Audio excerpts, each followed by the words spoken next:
ಗುಲಾಬಿ ಚಿತ್ರಕ್ಕೆ ರಾಷ್ಟ್ರ ಪ್ರಶಸ್ತಿ ಪುರಸ್ಕೃತ ಆಗಿರುವ ವಿಧಾನ ಪರಿಷತ್ತಿನ ಮಾನ್ಯ ಶಾಸಕರಾದ ಶ್ರೀಮತಿ ಡಾಕ್ಟರ್ ಉಮಾಶ್ರೀ ಅವರು ರಂಗಭೂಮಿ ಚಲನಚಿತ್ರರಂಗ ಹಾಗೂ ರಾಜಕೀಯ ರಂಗದಲ್ಲಿ ಮಾಡಿರುವ ಸಾಧನೆಯನ್ನು ಗುರುತಿಸಿ ಡಾಕ್ಟರ್ ರಾಜ್ಕುಮಾರ್ ಜೀವಮಾನ ಪ್ರಶಸ್ತಿ ಭಾಜನರಾಗುವುದಕ್ಕೆ ಈ ಸದನವು ಅವರಿಗೆ ಹೃತ್ಪೂರ್ವಕವಾದ ಅಭಿನಂದನೆ ಸಲ್ಲಿಸುತ್ತದೆ.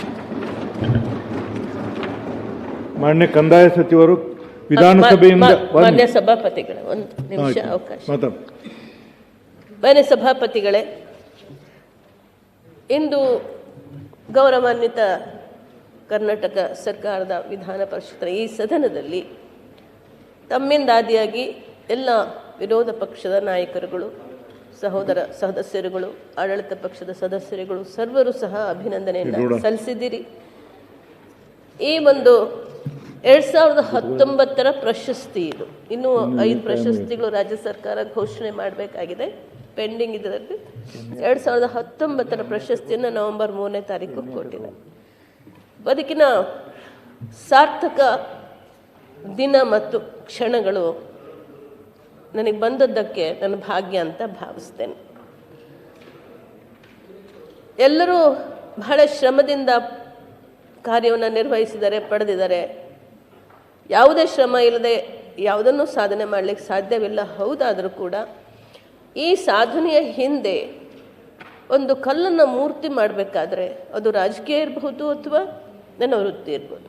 ಬಹಳಷ್ಟು ಜನ ನನಗೆ ಅವಕಾಶಗಳನ್ನು ಕೊಡೋದ್ರ ಮೂಲಕ, ಹೇಳಿಕೊಡೋದ್ರ ಮೂಲಕ, ತಿದ್ದೋದ್ರ ಮೂಲಕ ಕಲಾವಿದೆಯಾಗಿ ರೂಪ ಮಾಡಿದ್ದಾರೆ.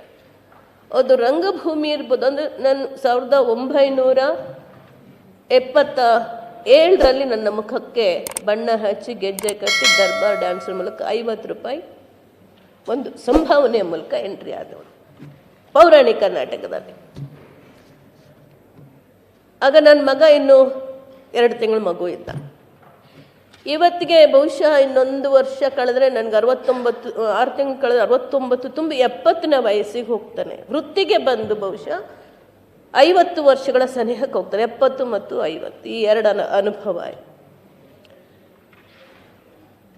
ಈ ನನ್ನ ಸಾಧನೆಗೆ ಪೂರಕವಾಗಿ ನನ್ನ ಜೊತೆಯಲ್ಲೇ ಬಂದಂತಹ ಸರ್ವರಿಗೂ ಕೂಡ ನಾನು ಕೃತಜ್ಞತೆಗಳನ್ನು ಸಲ್ಲಿಸ್ತಾ ಇದ್ದೆ. ಅದು ಪ್ರೊಡ್ಯೂಸರ್ಸ್, ಡೈರೆಕ್ಟರ್, ರೈಟರ್ಸ್, ಮೆಜಾರಿಟಿ ಪ್ರೇಕ್ಷಕರು, ಅದು ರಂಗಭೂಮಿ ಇರಲಿ, ಸೀರಿಯಲ್ಸ್ ಇರಲಿ ಅಥವಾ ಸಿನಿಮಾ ಇರಲಿ, ಇವರೆಲ್ಲರೂ ಇಲ್ಲದೆ ಹೋಗಿದ್ದರೆ ಆ ಪ್ರಶಂಸೆ, ಶಿಳ್ಳೆ, ಚಪ್ಪಾಳೆ ಇವೆಲ್ಲ ನಮಗೆ ಸಿಗದೆ ಹೋದರೆ ಇನ್ನೂ ಏನಾದರೂ ಮಾಡಬೇಕು, ಇನ್ನೂ ಚೆನ್ನಾಗಿ ಮಾಡಬೇಕು ಅನ್ನೋಂಥ ಆ ಒಂದು ಹುರುಪು, ಉತ್ಸಾಹ ಯಾವುದೇ ಕಲಾವಿದರು ಮೂಡಲ್ಲ. ಅದು ನನಗೆ ಅಗಾಧವಾಗಿ ಕರ್ನಾಟಕ ಕೊಟ್ಟಿದೆ.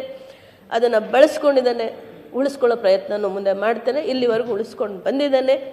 ಇನ್ನು ರಾಜಕೀಯದಲ್ಲೂ ಅಷ್ಟೇ ಬಂಗಾರಪ್ಪಾಜಿಯವರ ಮಾರ್ಗದರ್ಶನದಲ್ಲಿ ಏನು ಪ್ರವೇಶ ಮಾಡಿದೆ, ತಾವೇ ಹೇಳಿದಾಗ ನೆನಪು ಮಾಡಿದೆ. ಇವತ್ತು ಹುಬ್ಬಳ್ಳಿಯಲ್ಲಿ ಎಲೆಕ್ಷನ್ ನಿಂತಿದ್ರು ಅಂತ 1994. ನಾನು 1992 ರಾಜಕೀಯಕ್ಕೆ ಬಂದೆ. 94ರಲ್ಲಿ ಹುಬ್ಬಳ್ಳಿಯ ರೂರಲಲ್ಲಿ ಜಗದೀಶ್ ಶೆಟ್ಟರ್ ಅವರು, ನಾನು, ಬಸವರಾಜ ಬೊಮ್ಮಾಯಿ ಅವರು, ಇನ್ನೊಬ್ಬರು ಎಂಥದ್ದೊಬ್ಬರು ನಿಂತಿದ್ರು. ಅವ್ರ ಜೊತೆಲಿ ಸೆಣಸಾಡಿದ್ದೆ. ಏನೂ ಗೊತ್ತಿಲ್ಲ, ನನ್ನೊಂಥರ ಏನು ಗೊತ್ತಿಲ್ಲದೆ ಇದ್ರು ಸಹಿತ ಅದನ್ನು ಮಾಡಬೇಕು ಅಂದ್ರೆ ಪ್ರಯತ್ನ ಮಾಡೇ ಬಿಡೋದು ಅಷ್ಟೇ. ಹಂಗೆ ನುಗ್ಗೋ ಛಾತಿ ನಂದು. ಅಚ್ಚಟ ಅಂತಾರೋ ಏನಂತಾರೋ ಗೊತ್ತಿಲ್ಲ. 4,000 ಓಟ್ ತೊಗೊಂಡೆ. ಬಸವರಾಜ ಬೊಮ್ಮಾಯಿಗೆ ಸಿಕ್ಕಲ್ಲ, ನೀ ಬಂದು ಏನು ನಿಂತೀನಿ ನನ್ನ ಹಾಳು ಮಾಡ್ಕೊಂಡಿ ಅಂತ ಇವತ್ತಿಗೂ ಒಂದು ತಮಾಷೆಗೆ ಅಂತಿರ್ತಾರೆ. ಅವರು ಮುಖ್ಯಮಂತ್ರಿ ಆದರು, ಜಗದೀಶ್ ಶೆಟ್ಟರು ಮುಖ್ಯಮಂತ್ರಿ ಆದರು. ಉತ್ತರ ಕರ್ನಾಟಕದ ಮಣ್ಣು ನನ್ನನ್ನು ಕೂಡ ಶಾಸಕಿಯನ್ನಾಗಿ ಮಾಡ್ತು, ಮಂತ್ರಿಯನ್ನಾಗಿ ಮಾಡ್ತು. ರಾಜ್ಯ ಸರ್ಕಾರ ನನ್ನನ್ನು ಅಪ್ಕೊಳ್ತು. ಎಲ್ಲ ವರಿಷ್ಠರು ಕೂಡ ನನ್ನನ್ನು ಮಾರ್ಗದರ್ಶನ ಮಾಡಿದರು. MLCಗಳು 2 ಬಾರಿ ಮಾಡಿದ್ದಾರೆ. ನನ್ನ ಪಕ್ಷಕ್ಕೆ, ನನ್ನ ವರಿಷ್ಠರಿಗೆ, ರಾಷ್ಟ್ರೀಯ ವರಿಷ್ಠರಿಗೆ, ರಾಜ್ಯದ ಎಲ್ಲ ವರಿಷ್ಠರಿಗೆ, ಮನೆ ಸಿದ್ದರಾಮಯ್ಯರಿಗೆ ಸರ್ವರಿಗೂ ಕೂಡ ಕೃತಜ್ಞತೆಯನ್ನು ಅರ್ಪಿಸ್ತಾ, ತಾವು ಸಹ ನನಗೆ ಸಾಕಷ್ಟು ಸಲ ಮಾರ್ಗದರ್ಶನ ಮಾಡಿದ್ರಿ. ಹಿಂದೆ ನಾನು MLC ಆಗಿದ್ದಾಗ ಬಂತು, ಈಗಾಯಿತು. ನಿಮ್ಮೆಲ್ಲರ ಈ ಪ್ರೀತಿ, ಅಭಿಮಾನ, ಅಂತಃಕರಣೆ, ಸದಾ ನಿಮ್ಮವಳನ್ನಾಗಿ ಭಾವಿಸುವ ನಿಮ್ಮ ಮನಸ್ಸು, ಇವೆಲ್ಲದಕ್ಕೂ ಶರಣು. ಈ ನಿಮ್ಮ ಅಭಿನಂದನೆ, ಈ ಒಂದು ಪ್ರಶಸ್ತಿ ಏನು ಬಂದಿದೆ ಅದು ಸಾಮಾನ್ಯವಾದದ್ದಲ್ಲ. ಬಹುಶಃ ಕರ್ನಾಟಕದಲ್ಲಿ 8 ಬಾರಿ ರಾಜ್ಯ ಪ್ರಶಸ್ತಿಗಳನ್ನು ಪಡ್ಕೊಂಡಿದೆ. 7 ಬಾರಿ ಬೆಸ್ಟ್ ಪೋಷಕ ನಟಿ, 6 ಬಾರಿ ಒಂದು ಬೆಸ್ಟ್ ಆ್ಯಕ್ಟರ್.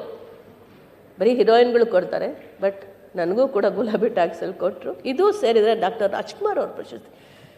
ನಾನು ಅವರ ಸಮಾನವಾದಂಥದ್ದಳು ಯಾವ ತೃಣ ಡಾಕ್ಟರ್ ರಾಜ್ಕುಮಾರ್ ಪ್ರಶಸ್ತಿ.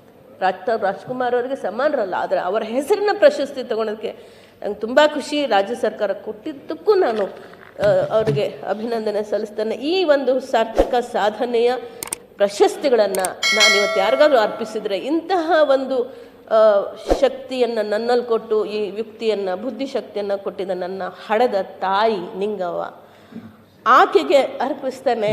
ಮತ್ತು ಈ ಹೆಣ್ಣು ಕುಲಕ್ಕೆ ನನ್ನೆಲ್ಲ ರಾಜ್ಯದ ಹೆಣ್ಣು ತಾಯಂದರ ಅಂತಃಕರಣ ನನ್ನನ್ನು ಇವತ್ತಿನವರೆಗೂ ಸಪೋರ್ಟ್ ಮಾಡಿದೆ.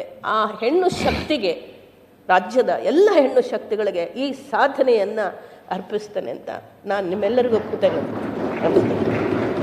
ಲೇಟೆಸ್ಟ್ ಹಾಗೂ ಇಂಟ್ರೆಸ್ಟಿಂಗ್ ಸುದ್ದಿಗಳಿಗಾಗಿ ಬಾಸ್ ಟಿವಿ ಕನ್ನಡ ಚಾನೆಲ್ನ ಸಬ್ಸ್ಕ್ರೈಬ್ ಮಾಡಿ.